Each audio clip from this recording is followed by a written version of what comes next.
Алматыда 18 жастағы қыздың әурет жеріне жасырын операция істелген.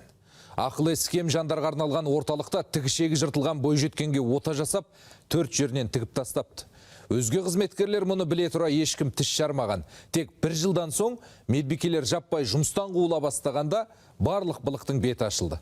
Ал науқас қыздың төменгі жағы неден зақымданғанын анықтау үстінде екі бірдей күдікті бар. Бақанастағы көзі жәутеңдеп, аузынан су ағып, құдды бөпенің қылығын жасап отырса да, бұл қыздың жасы 18-де. Ақыл есі кем болған соң 3 жасынан бері үкіметтің қамқорлығында. Былтыр ота жасалып, жасы қиналған жеткіншек осы. Емделушілерді қызметкерлер далаға шығарар сәтте бірі ұятты жерін шұқып алған. Ойып алғаны сонша, медбике өз бетімен хирург шақырып, бірден операция жасатып жіберіпті. 4 тігіспен жарасын шамап, істі жылы жаба салған. Просто задела где-то 1 сантиметр, 1,5 сантиметр тырнағымен бүйтіп просто осып өтті болды. А так ондай зорлау попытка не было. Мен просто неге шақырттым, хирургты шақырып консультация алайын дедім. Все, консультация алдым, хирургты попросила, пожалуйста, что вы сделаете, потому что... Сіз шақырыңыз? Да, не үшін 02 шақыртамын. Потому что они же не недееспособные балалар ғой.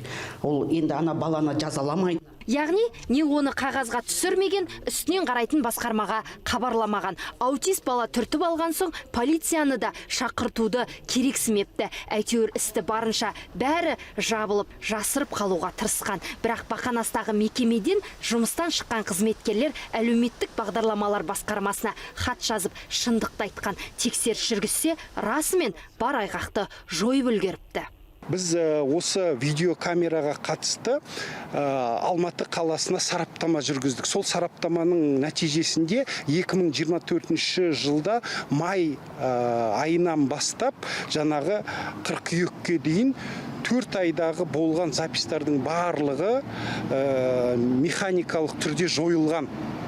Сол, егерде ол да дәлелдеме ғой міне.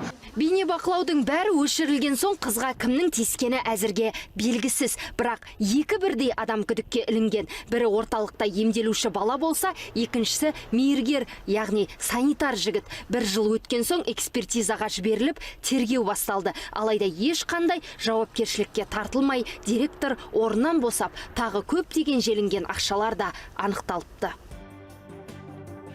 Балқаш ауданында медицина қызметкерлерінің кәсіби міндеттерін тиісінше орындамауына байланысты полиция қызметкерлері қылмыстық істі тергеп жатыр.